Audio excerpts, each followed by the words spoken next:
This channel does not promote any violence, harmful, or illegal activities. All content provided by this channel is meant for an educational and information purpose only.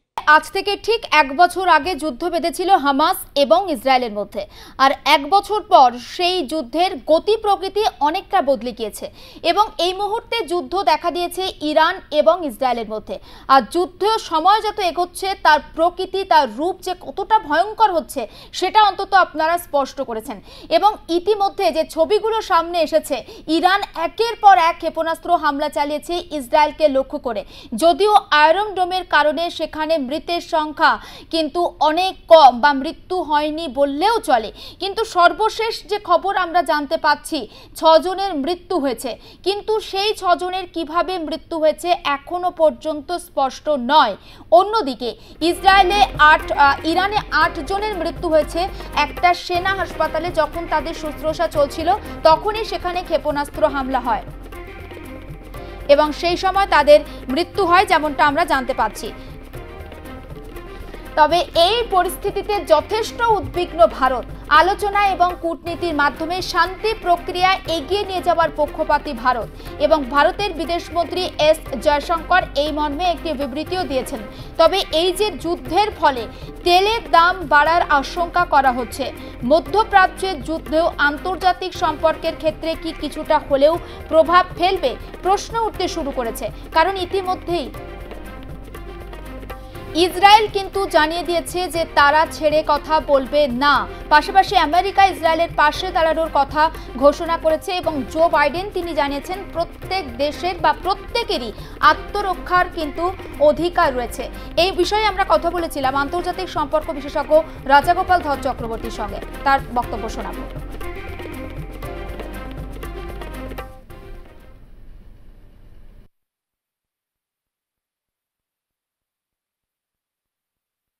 প্রভাবটা চতুর্দিকে ছড়িয়ে পড়ে।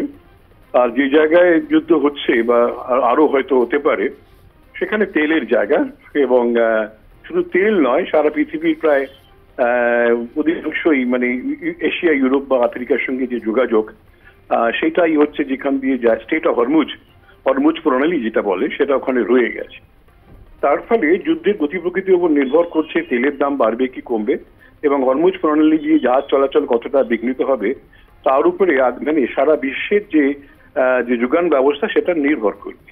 তো যাই হোক, এই মুহূর্তে যে জায়গায় দাঁড়িয়ে আছে সেটা হচ্ছে যে বদলা নেবার ব্যাপার চলছে। মানে ইরান তার কিছু মিত্র শক্তি তৈরি করেছে যারা জঙ্গি শক্তি হিসেবেই পরিচিত। হামাস যেটা গাজাতে, হাউথি হচ্ছে ইয়েমেনে, এবং লেবাননে হেজবুল্লাহ, এবং এরা অধিকাংশই হচ্ছে শিয়া সম্প্রদায়, যদিও হামাসরা সুন্নি। এখন এরা তিনজনই কিন্তু একেবারে সবাই ইসরায়েলের বিরুদ্ধে, যাকে ওরা জায়োনি স্টেট বলে, তাদের বিরুদ্ধে লড়াই করার চেষ্টা করছে এবং নানান ধরনের জঙ্গি কার্যকলাপ করছে। এবং ইসরায়েল যেটা করছে কি করে জবাব দেওয়া যায় আমরা দেখলাম। হ্যাঁ, হামাসদের উপরে গাজাতে যেভাবে আক্রমণ করেছে, তারপরে মোটামুটি প্রায় যাবে, হ্যাঁ হামাসদের উপরে অনেক ক্ষেত্রে হয়তো নির্বিচারে অমানবিক ভাবে সেখানে হত্যালীলা চালিয়েছে, কিন্তু অনেকটাই হামাসদের একেবারে নির্মূল করে দিয়েছে। এবং আমরা দেখলাম হেজবুল্লাহ যেটা লেবাননে যারা রয়েছে তাদেরকেও তারা অনেকটাই নির্মূল করতে পেরেছে এবং তাদের বড় বড় নেতাদেরও প্রায় 7-8 জনকে, লাস্টে হাসান নাসরুল্লাহকে, তাকেও তারা সরিয়ে দিয়েছে। এবং সেখানে বিভিন্নভাবে ওদের যে মোজাড, যেটা ওদের আন্তর্জাতিক গোপন তদন্ত গোষ্ঠী, মানে যেটা হচ্ছে যে করে থাকে সারা বিশ্ব জুড়ে যাদের এই ইন্টেলিজেন্সের কারবার যারা করে বেড়ায়, one of the best in the world বলে আজকে পরিচিত সেই মোজাড অত্যন্ত মানে আপনার ইয়ের সাথে চাতুরতার সঙ্গেই বলুন না, যে কোনো ভাবেই হোক, তারা কিন্তু নানান ভাবে সেখানে আমরা দেখেছি পেজার বিস্ফোরণ, নানান ধরনের যে কাণ্ড কারবারগুলো করিয়েছে, তারা বুঝিয়ে দিয়েছে তারা কি ধরনের কাজ করতে তারা সক্ষম। তো যাই হোক, অনেকটা হেজবুলের উপর বড় আক্রমণ হয়েছে। এখন হেজবুলের উপরে আমরা দেখতে পাচ্ছি সাউথ লেবাননে গ্রাউন্ড লড়াই, মানে মানে একেবারে মাটিতে লড়াই তারা চিন্তা ভাবনা করছে। কিন্তু এর মুহূর্তে হঠাৎই ইরান কি করলো, প্রায় 180টার উপর ব্যালিস্টিক মিসাইল ছেড়ে দিল এবং অনেকগুলো ব্যালিস্টিক মিসাইল আটকে দিয়েছে ইরানের যে ইসরায়েলের যে যে সুরক্ষা ব্যবস্থা আছে তাকে বলে আয়রন ডোম সিস্টেম, যেগুলো মানে জেট ছুড়লে বা আকাশের যে ধরনের আক্রমণ হলে সেটা রোধ করতে পারে। কিন্তু 2-4টে বিমান যেমন শাইব 3 ধরনের খুব হাই পাওয়ারফুল যেগুলো তারা ব্যালিস্টিক মিসাইল ছুড়েছে, সেগুলো ইসরায়েলের কয়েকটা জায়গায় গিয়ে পড়েছে। ইসরায়েল বলছে ফাঁকা জায়গায় পড়েছে, কিন্তু অন্য জায়গা থেকেও বলা হচ্ছে যে ইসরায়েলের হয়তো ডিফেন্স সিস্টেমে কোনো জায়গাা আঘাত করেছে। এখন যাই হোক না কেন, ইসরায়েল তো এর জবাব দেবে, এবং জবাবটা যুদ্ধে হয়তো হবে না। আমার ধারণা যে এখনই যুদ্ধ শুরু হয়ে গেল তা বোধহয় নয়। খেয়াল করতে হবে আমেরিকা ইসরায়েলের পক্ষে, চীনের সঙ্গে ইসরায়েলের ভালো সম্পর্ক, সুতরাং চীন এখনই কোনো পক্ষে যাবে না, এবং রাশিয়ার সঙ্গেও ইসরায়েলের ভালো সম্পর্ক। এই জায়গায় দাঁড়িয়ে ইরান অনেকটা কিছু ইসলামিক দেশকে সঙ্গে নিয়েও চলতে হবে, এবং ইসলামিক দেশগুলোর মধ্যে ইউএই এবং সৌদি ইরানের সঙ্গে নেই। এই জায়গায় দাঁড়িয়ে বিরাট যুদ্ধ হয়ে যাবে সেরকম একটা সম্ভাবনা নেই। তবে হ্যাঁ, ইসরায়েল জবাব দেবে, সেই জবাবটা কি হয় সেটা দেখা যাক। সেখানে কি হেজবুল্লাহর মতন তারা বড় বড় নেতাদেরকে তারা নিকাশ করার চেষ্টা করে কিনা সেটা আমরা আগামী দিনে দেখবো। সেখানকার যে আর্সেনাল গুলো আছে, নিউক্লিয়ার জায়গাগুলো আছে, সেগুলো উপর আক্রমণ করে কিনা আগামী দিন সেটা সবই বলবে। তো আমার মনে হয় এই মুহূর্তে যেটা ঘটে গেল তার ইমিডিয়েট জবাব হয়তো খুব একটা এদিক ওদিকে পড়বে না, লেবাননে হয়তো কিছু কিছু চলবে, কিন্তু বিরাট একটা মধ্যপ্রাচ্য জুড়ে যুদ্ধ হবে সেরকম সম্ভাবনা খুব একটা এই মুহূর্তে নেই।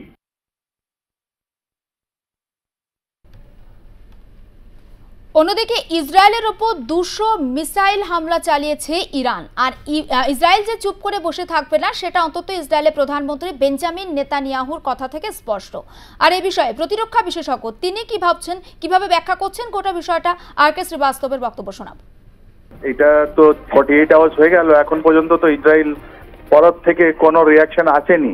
ওরা কি করেছিল, একটু সাদার্ন লেবাননে 2-4টে ইউনিট দিয়ে ওরা কিছু অ্যাকশন করেছিল, কিন্তু ওটা বেশি, ওটা আমরা কোনো বড় একটা মিলিটারি অপারেশন বলতে পারি না। ইসরায়েল আছে এখন রেস্ট্রেনে আছে, ওরা বলছে যে আমি নিজের টাইমে, আমি নিজের সময়, আর কোথায় আমি কবে কি করব এটা আমি ডিসাইড করব, কিন্তু আমি নিশ্চয়ই এটাই নেব। That is point 1। পয়েন্ট 2, এই যে ইসরায়েল আর ইরানের মধ্যে এটা তো সিরিয়াস কনফ্লিক্ট হয়েছে, তাই জন্য অয়েলের উপর ডেফিনেটলি একটা ইম্প্যাক্ট পড়েছে অয়েল এর উপরে। কেন যে অয়েল মুভমেন্ট যেটা আছে আপনার রেড সি দিয়ে যাওয়া হয়, হাওয়া হয়, ওর মধ্যে হাউথিজরা তো ওরাও অ্যাগ্রেসিভ আছে, ওরাও এ করছে, ইন্টারডিক্ট করছে, ওটার সব যতগুলো শিপ আছে যেটা তেল নিয়ে চলে যাচ্ছে ওটা তো বন্ধ করে দিচ্ছে। তো একটা ওইদিকে একটা আমাদের ইম্প্যাক্ট আছে। অ্যাজ ফার এজ ইন্ডিয়া আমাদের যেটা কনসার্ন আছে, এটা তো সবাই জানাই আছে যে আমরা রাশিয়া থেকে তেল কিনছি, আমরা কিছু কিছু তেল এই খাড়ি থেকে মানে ইরান থেকেও আমরা নিই, বাট অত পার্সেন্টেজ নয় আমাদের।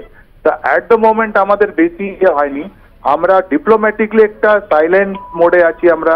কেন যে ইরান থেকেও আমাদের রিলেশন ভালো, ইসরায়েল থেকে আমাদের রিলেশন ভালো। ইরান থেকে আপনি চাবাহার যেটা পোর্টের আপনি কথা তো আপনি জানেন, ও আমরা চাবাহারে গিয়ে ওটা আবার রিনিউ করলাম, আর ওটা আমরা বললাম যে আমাদেরকে চাবাহার অ্যাক্সেস দাও, আমরা ওটা বানাবো। তো ও পট চুক্তিটা আমাদের তো ইরানের সঙ্গে হয়েছে। আর এই ইরানটা যে চুক্তি হয়েছিল ইরানের সঙ্গে, ওর মধ্যে এটা ইউএসএ যেটা এগ্রিমেন্ট ছিল, ওটা আপনার ওটা কি বলি আমাদেরকে ওয়েভার দেওয়া হয়েছিল, ঠিক আছে আপনি যান, কিন্তু এর আগে আমরা কিছু আপনার ইরানের সঙ্গে আমরা বেশি রিলেশন আপনাকে রাখতে দেবো না। আর ইসরায়েল ইজ কনসার্ন, আপনি জানেন আমাদের কতগুলো এখন প্রাইভেট প্লেয়ার্স আছে যারা আমাদের ডিফেন্স সেক্টরে ঢুকেছে, ওরা ওখানে ওয়েপন আর অ্যামুনিশন দিচ্ছে। আমরা যে ডিপ্লোম্যাটিকলি আমরা নিউট্রাল, ডিপ্লোম্যাটিকলি আমরা সিচুয়েশন ওয়াচ করছি। আর আমরা এই যতদূর আমাদের আছে যে এটা ক্লিয়ার কনফ্লিক্ট না হয়, এটা বেশি মিস্টার শ্রীবাস্তব, একদম আরো একটা বিষয় একটু জানতে চাইছি। ইতিমধ্যে আমেরিকা জানিয়ে দিয়েছে তারা ইসরায়েলের পাশে থাকবে, কিন্তু সেক্ষেত্রে ইসরায়েলের পাশে আমেরিকাকে না থাকার জন্য বলা হচ্ছে, এবং আমেরিকা যদি ইসরায়েলের পাশে থাকে অন্যান্য মুসলিম কান্ট্রিগুলো স্বাভাবিকভাবে ইরানের পক্ষ নেবে। সেক্ষেত্রে এই যে দুটো ভাগে ভাগ হয়ে যাওয়া কোথাও কি আন্তর্জাতিক সম্পর্ককে কি বিঘ্নিত করবে না? এটা দেখুন, বলাই হলো যে ন্যাশনাল ইন্টারেস্ট ফার্স্ট, রাইট? এখানে কোনো নয়, এটা আগে ছিল যে আমি কোন ক্যাম্পে আছি। এখন মাল্টিপোলার ওয়ার্ল্ড, মাল্টিপ্লেয়ার ওয়ার্ল্ড আছে এখানে। আপনি দেখছেন তো আমরা একদিকে কোয়াডের দিকে আছি, অন্যদিকে আমি রাশিয়ার সঙ্গে অয়েলও আছে, আমরা একদিকে চায়নাকে আমি চায়নার রাশিয়ার যেটা অ্যালায়েন্স আছে ও আমরা অপোজ করছি, অন্যদিকে আমি কোয়াডেও ঢুকে পড়েছি। অনেকগুলো বিমস্টেক আছে, অনেকগুলো আমাদের আছে। এখন মাল্টিপোলার ওয়ার্ল্ড, এখন বাইপোলার ওয়ার্ল্ড নয়, দুটো সুপার পাওয়ারের মধ্যে ওয়ার্ল্ড নয়। আমাদেরকে ইরান অ্যান্ড ইসরায়েল দুজনের পক্ষে, আমাদের দুজন থেকে ভালো রিলেশন। আর আমাদের একদিক থেকে ডিফেন্স কোঅপারেশন আছে, তো একদিক থেকে আমাদের ইকোনমিক কোঅপারেশন আছে ইরানের সঙ্গে। তো আমরা দুনো পক্ষে আমাদের কোনো ডিভিশন হচ্ছে না। আর আমরা ভালোভাবেই আমাদের যে ডিপ্লোমেসি আছে, কূটনীতিতে যেটা আছে ওটা ভালো।